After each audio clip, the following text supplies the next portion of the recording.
Hey everybody, JD Goff here, author of The Rune That Binds and The Undying Night, and I'm going with a more minimalist layout. I didn't like all the clutter that was on the previous videos. I'm still planning on figuring out how I want to do this.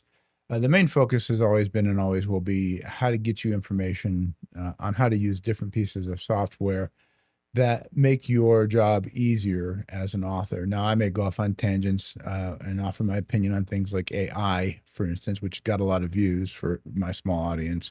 Um, but today I want to get back on topic and do something that I didn't do with the first video on Scribus, which was the layout program for how to do the internal design and typography for your book.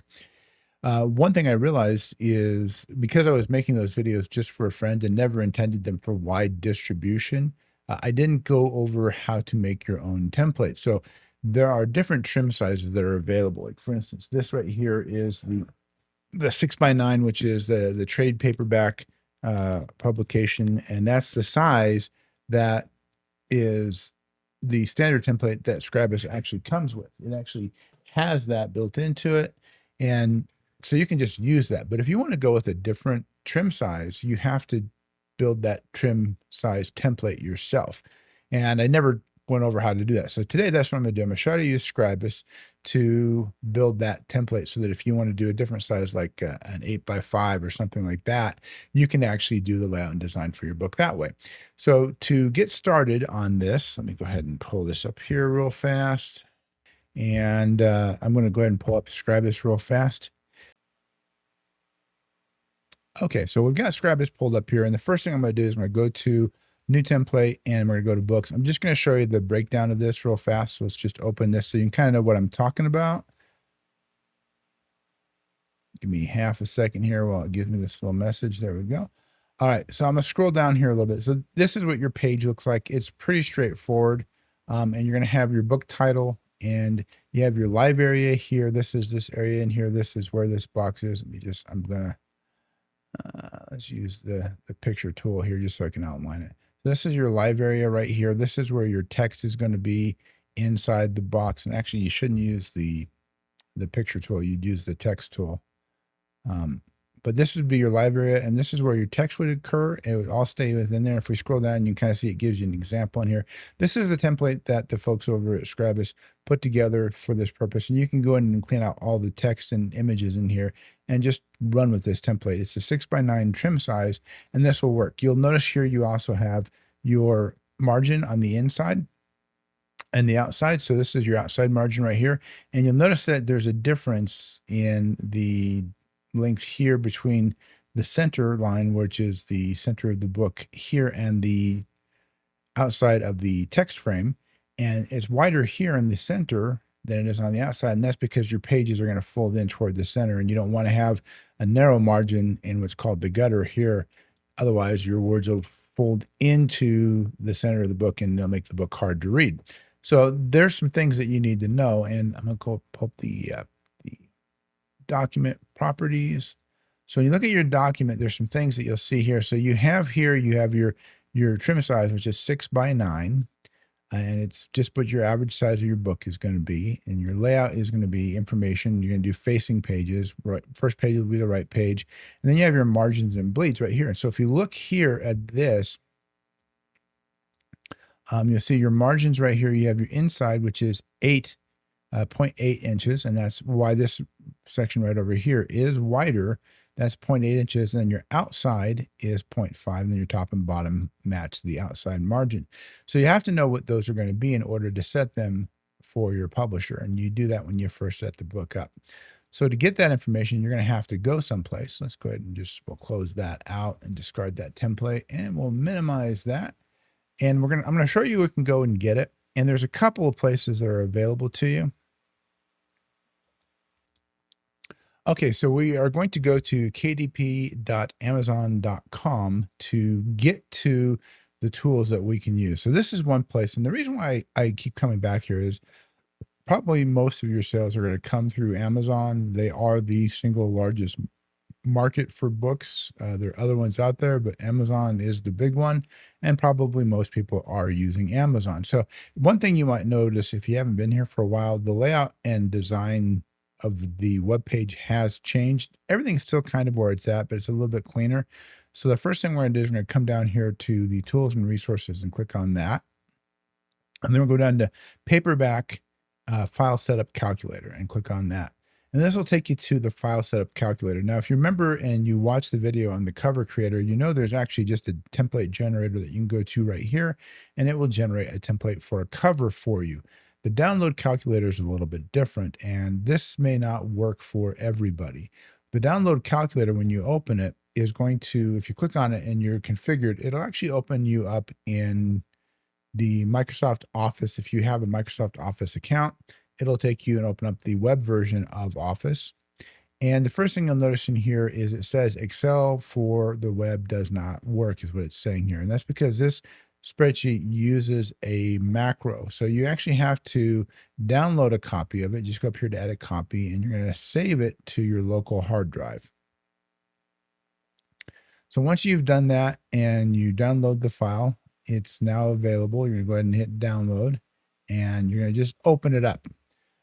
So let's open the file real fast. It's going to open it up in Excel. Let me get this over on the screen here because it did not open it up on the, there we go. So the first thing you'll do when you come in here is going to say protected view. Be careful, files from the internet can contain viruses unless you need to edit. It's safer to stay in protected view. What this means is this is a read-only file. And what you have to do in order to get this file to be readable, so you're going to have to come up here and have to go File and Save As, and you're going to go ahead and enable saving, and then it's going to give you the option to save it in a different location. But the first thing you'll notice up here, Microsoft has blocked macros from running because the source of this file is untrusted, which means you have to trust it. So it says we can't save this file because the file is read-only. To keep changes, you'll need to save the workbook with a new name in a different location, which is what we're going to do. So we'll say okay, and we'll come up here, and now it's save as. You'll see up here it says save as right there, and it's going to give us a different location. So I'm just going to come up here, go to my documents, and we'll call it page setup calculator. I'm putting today's date on it just so I know when the file was created. It actually creates the date created, but I just put it in the title just to make things easier for me. 8/3/25, and I'm gonna hit OK. So now it's in my documents folder. Now it doesn't change it. I still have a problem with this document not being trusted. Nothing's gonna work. I don't have the option to pick a paper choice. None of that works because the macros have been turned off. So I've saved this. Now I'm gonna go ahead and close it, and then I'm gonna open it again. So I'm going to go to my documents folder right here, and I'm going to collapse all these real fast. And this is by the way, guys, if you want to do this, I find it easier to find things based on the file type than the file name. You can do it by going up here to sort and choose the option to group by file type. And when you do that, it'll sort everything by the kind of file, whether it's a picture, a Word document, an Excel spreadsheet, a PowerPoint, whatever. And it just kind of categorizes them that way. And then what you can do, because they will actually all be open, they'll all look like this in the beginning. It'll look like that. What you can do is just go up to any header, right click on it. I get the option to collapse all groups, and then I can quickly get down to where I want to be, which is going to be a Microsoft macro enabled worksheet. And then you'll see Amazon interior layout calculator. There's the page setup calculator that I made just now. So let's open it and see what happens. It's going to say some of this active content has been disabled. Click for more details. I'm going to hit enable content, and it says, do you want to make this a trusted file? I do. I don't do this unless you know the place you got it from is reputable. A macro is literally a program that can run on your computer, and it can execute code and commands to the computer. It's a really popular way for hackers to get viruses onto your computer and steal information off of it. So unless you're getting it from a reliable person or a reliable source like Amazon, don't say yes to this, but it's Amazon. I'm not worried about that. I've actually looked at the code, and it's perfectly fine. So I'll go ahead and hit yes. And now what happens, now that I've trusted it, I can actually select the options that I want, the paper that I want. So I'm going to go with black cream paper, black white paper. Doesn't really matter which paper you choose. It's not going to affect the cost of your print.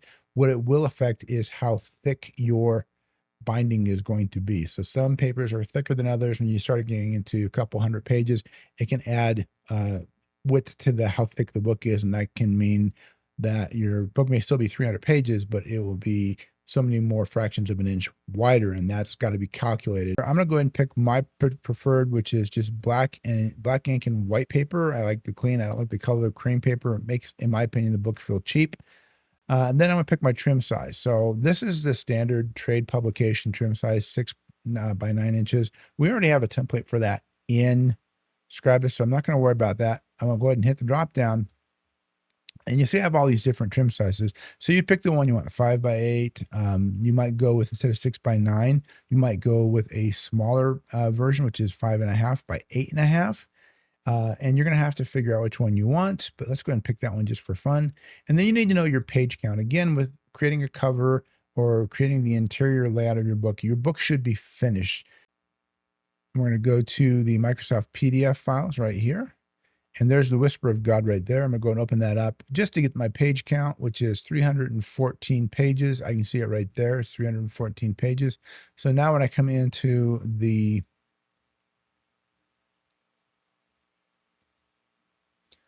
page count here, I'm going to do 314.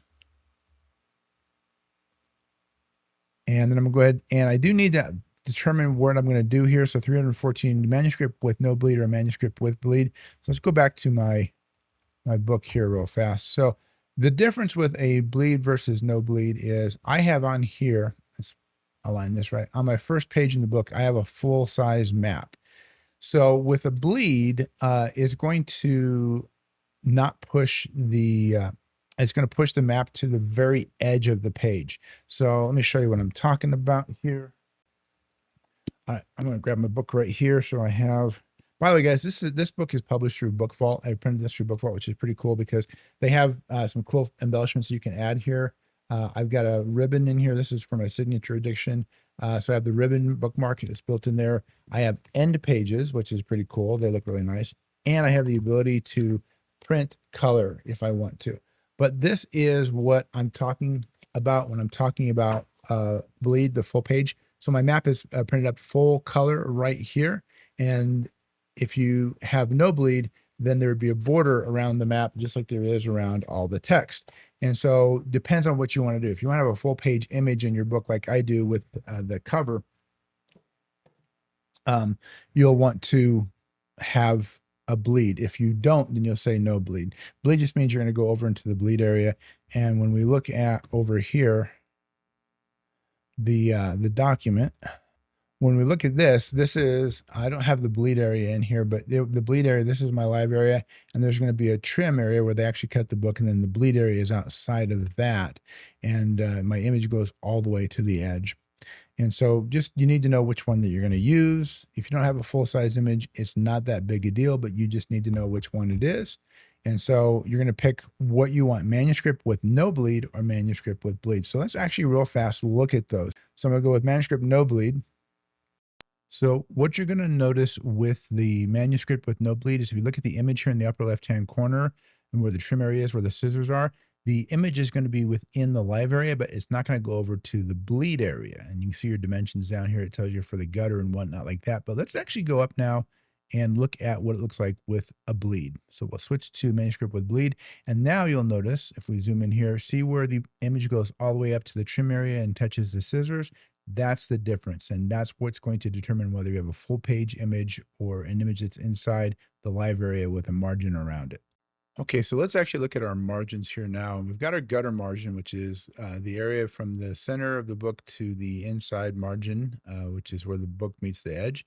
And then we have the outside margin. So it's 0.25, and then don't worry about this one. And don't worry about the bleed either. We're just going to focus on that. So we have 0.625 for the gutter margin and 0.25 for the outside margin. And that's going to determine where we're going to set these things up inside of Scribus.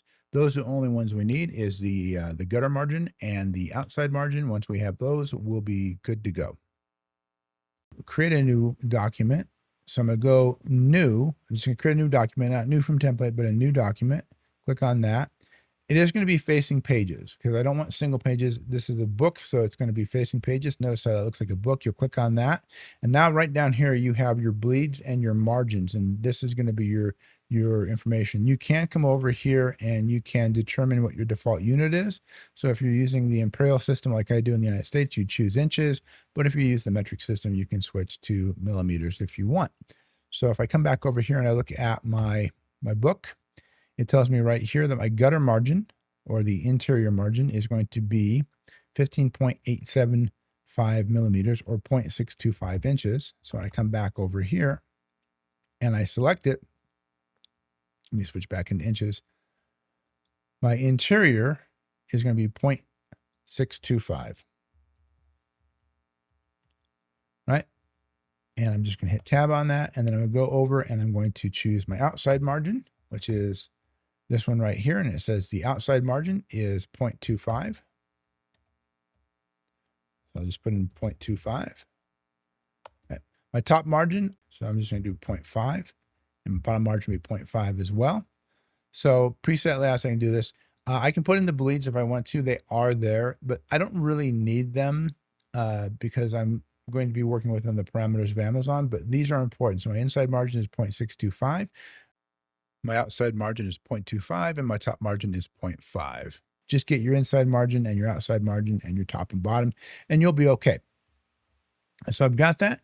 The other thing I'm going to do is I'm going to come in here and I have to set my dimensions. So my dimensions aren't right now. 8.5 by 11 is not right. Let's go back to the main menu. 5.5 by 8.5, 5.5 by 8.5. So I'm going to have to come over here and I'm going to have to set my dimensions. So I'm going to go in here to custom, right? And leave it as portrait. And my width is 8.5. No, sorry, it's 5.5 inches. And my height is 8.5 inches. Make sure you set that because the default is, depending on your country, US, which is 8.5 by 11, which is the default letterhead or letter size for paper. And it's A1 or something like that in Europe. I can't remember what it is off the top of my head. So these are my dimensions, 5.5 by 8.5. My first page is going to be on the right page. I can set how many pages I want my book to be. I'm going to just do 10, but I could do all 314 if I want to, and it'll create all 314 pages for me. It'll take a minute, but I'm just going to do 10. And you have an option here to do automatic text frames, which I really recommend. Otherwise, you'll have to create the text frames manually for every single page. And if you have 314 pages, that's 314 times you have to do that. Whereas when you do automatic text frames, it just automatically adds text frames every time you add a new page. So let's go ahead and get that done. Double check everything. 0.625, 0.25, 0.5, 0.5. Custom portrait, 5.5 by 8.5. Measurements are inches. I'm going to create 10. Have the first page be on the right-hand side. And I'm doing automatic text frames, no columns. And don't worry about gap. And then we'll go ahead and hit OK. And it creates it. And the first thing you'll notice when you look at it on this page 1, my right-hand margin over here is narrower than my left-hand margin. And that's what I want because I'm in the center of the book. And if I scroll down, you'll see I've got that gap in there exactly the way I want. My text boxes are in here, and my flow indicators when text spills over into the next box are there. And if you want to know how to do the layout and design, I do have a video for that. But this is just showing you how to create your templates. So now I'm out of pages. Let's say I want to add 10 more pages. So I'm going to go up to page, and I'm going to insert 10 more pages. I'm going to insert them at the end. So let's go and hit 10. And I'm just going to hit OK. And as soon as I do that, you'll see my text boxes are actually added already. Saves you a lot of time. Otherwise, what you would have to do is you'd have to go in and 314 times, go in and draw the text box every single time, make sure it lines up perfectly in here. And you can see what a pain it is. But anyway, that's it, guys. It's pretty simple. Once you've done that, then you're just going to go ahead and save it. You can save it as a template. There's an option in there. When you go in here, you can actually go in and say File. And you can actually save as a template right there. And you can just name it 8.5 by 5.5. And you've got that new template. Very easy to do. Not that difficult, but you just have to get those parameters. Now, on that note, if you don't have Microsoft Office, the template that we downloaded won't work. It won't work on Google Docs. It won't work in Libra. It won't work in any other program but Microsoft Office because of the macros. So how do you find out what those parameters are? Well, you could go and you could do Chat GPT, for instance. In fact, I did do that. Let's go and pull it up. I'll show you what I'm talking about. You can do this. It certainly works. So let's pull up Chat GPT. What should my gutter margin be for a 371 page book for print? Be if I'm using 6:9 trim size for a black and white book. I just asked it, and it actually gave me the recommended gutter margins and put all that stuff in there, and it gives me what I need to know. So you can use Chat GPT to do that. Okay, so another place that you can go to get this if you don't have Microsoft Office for desktop because you need Excel for desktop to run the page calculator or the margin calculator. If you don't have that and you don't want to use Chat GPT, you can actually just go over to Amazon's website, the kdp.amazon.com. I'll put a link down to it below so you can just go right to it. And you can see it right here. Set trim sizes, bleeds, the whole 9 yards. You can actually go all the way down to the bottom. It shows, you can see right there, it shows all this. But they have a table right here that will actually give you based upon page count. Say they have 24 to 150 pages. Your inside or gutter margin should be 0.375, right? And then your outside margin is going to be with no bleed. Remember, with no bleed, you're going to have a margin. You can't do a full-size image for your book. So no bleed will be a 0.25. And if you do have an outside margin with the bleed, meaning you can have a full page image for your book, it's going to be a 0.375 inch margin. And then 451 pages, it goes up, the gutter margin gets a little bit larger. It goes up to half an inch. Between 300 and 500 pages is 0.625, which is where we were at because my book, if you remember, is 314 pages. And it just breaks it down for you so you know how big the margin has to be. And again, it's tied to how many pages, because the more pages in your book, the thicker the book's going to be, which means the fold in the center where the two pages, the two sides of the book come together is going to be thicker as well. And you have to make sure your words don't run into the gutter, because if they do, it's going to be hard to read. So this table is right there. I'm going to take just a quick minute to talk about my book, guys. My books. So The Rune That Binds is the first book in the series.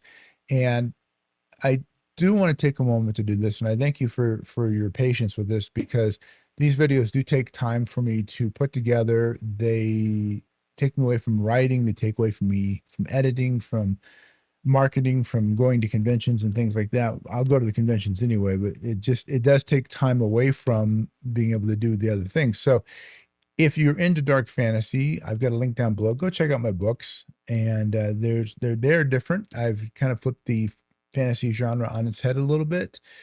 Evil is triumphant. It's already won. It's not trying to break free and take over the world. It's already conquered. The Dark Lord in the book, so to speak, which is a fallen god, has succeeded. Most of the world worships him because he promises pleasure and hedonism and wealth and immortality and all these things he delivers through something called the beckoning, which has the illusion of giving you those things, but what it really does is it twists you into the kind of person that'll do whatever it takes to get those things. There are people who do not worship him. They live in the Far East and they use runes. That's the name, the Rune That Binds. They use runes to protect themselves from the beckoning and from the creatures that the beckoning creates. And these are not hideous monsters with warts and horns and leather hide. These are beautiful, seductive, erotically alluring creatures, because evil is not ugly or repellent. It's beautiful. It entices us. Nobody becomes a meth addict because they want all the horrible side effects of meth addiction. Initially is because of how it makes them feel, that attraction, that allure. So that's kind of what the theme is. I wanted to flip that. I got tired of, all these slimy monsters and scary looking monsters. And I thought, what if evil is really how it really is in our world? It seduces, it beckons to you. And then, of course, the main character is born into this world, and he has to find his way and navigate his way through it. And almost from the first 30 or 40 pages or so, he has his fall from grace. And the rest of the series is him trying to undo the mistakes that he's made as he's gone after the things he wants, which is revenge. And the beckoning responds and starts twisting and shaping him into the ultimate killing machine. And when he realizes he's gone too far, he has to figure out how to come back from that. So it's a very different kind of hero's journey. It's a very different kind of fantasy world. It's a very different kind of representation of evil. And that makes it a very different fantasy novel, which has been very well reviewed. And it's that the first book sat on the bestseller list for, I think, I want to say 6 or 7 weeks on Amazon. So it's definitely got legs, and it's gotten really good reviews. So if you like dark fantasy, go check it out. Put the link to it down below. If you don't like dark fantasy, tell a friend who does and have them check it out. That's the best way to support me, guys, and it helps me justify the time and the expense in making these videos. You don't know it, but I spent close to $1,000 on getting the equipment so I can make these videos look a little bit better and produce a little bit higher quality for you. That's software and lights and microphone and all that kind of stuff. The first videos, people complained about the sound quality not being very good, and it wasn't.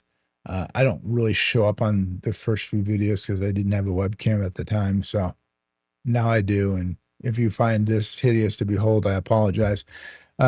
I did have my mirror take out a restraining order on me, so it's possible that this is a bad idea with the webcam. At any rate, guys, thank you for your time. Make sure you write every day.